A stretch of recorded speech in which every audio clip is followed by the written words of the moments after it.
சென்னை பட்டினப்பாக்கம் கடற்கரையில் கரைக்கப்பட்டு கரை ஒதுங்கிய விநாயகர் சிலைகளை சென்னை மாநகராட்சி ஊழியர்கள் 20 லாரிகளில் அகற்றியுள்ளனர். இதுகுறித்த கூடுதல் தகவலை செய்தியாளர் தாமரைக்கனி வழங்க கேட்கலாம். தாமரைக்கனி, வணக்கம். மேலும் தகவல்களை சொல்லுங்க. வணக்கம். நேற்றைய தினம் விநாயகர் சதுர்த்தி வழிபாடு செய்யப்பட்ட விநாயகர் சிலைகளை கரைக்கக்கூடிய பணியில் நேற்றைய தினம் ஈடுபட்டிருந்தார்கள். குறிப்பாக சென்னையில 4 இடங்கள்ல அந்த விநாயகர் சிலைகளானது கரைக்கப்பட்டிருந்தது. அதிலும் குறிப்பாக பட்டினப்பாக்கம் கடற்கரையில 1200க்கும் மேற்பட்ட விநாயகர் சிலைகள் கரைக்கப்பட்டிருந்தது. இந்த கரைக்கப்பட்ட சிலைகள் நேற்று நள்ளிரவு கரை ஒதுங்கி இருக்கிறது. அந்த கரை ஒதுங்கிய அனைத்து விநாயகர் சிலைகளையும் நேற்று நள்ளிரவு இரவோடு இரவாக சென்னை மாநகராட்சி ஊழியர்கள் உடனடியாக அகற்றம் செய்திருக்கிறார்கள்.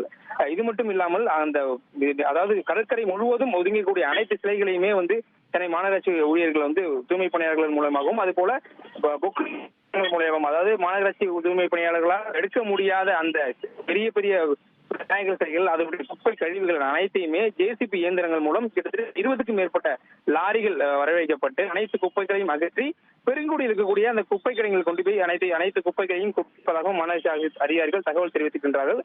மேலும் இந்த ஏற்கனவே கரைக்கப்பட்டிருக்கக்கூடிய விநாயகர் சிலைகள் கிட்டத்தட்ட ஒரு வாரத்திற்கு மேலாக ஒரு நாளைக்கு 20, 10 என்று கரை ஒதுங்கவும் அதன் அனைத்தையும் இந்த இடத்திலேயே மாநகராட்சி அதிகாரிகளும் தூய்மை பணியாளர்களும் நின்று வரக்கூடிய அனைத்தையும் ஒவ்வொன்றாக அகற்றுவதற்கான பணிகளையும் மாநகராட்சி அதிகாரிகள் மேற்கொள்வார்கள் எனவும் மாநகராட்சி தரப்புல தெரிவிக்கப்பட்டிருக்கிறது.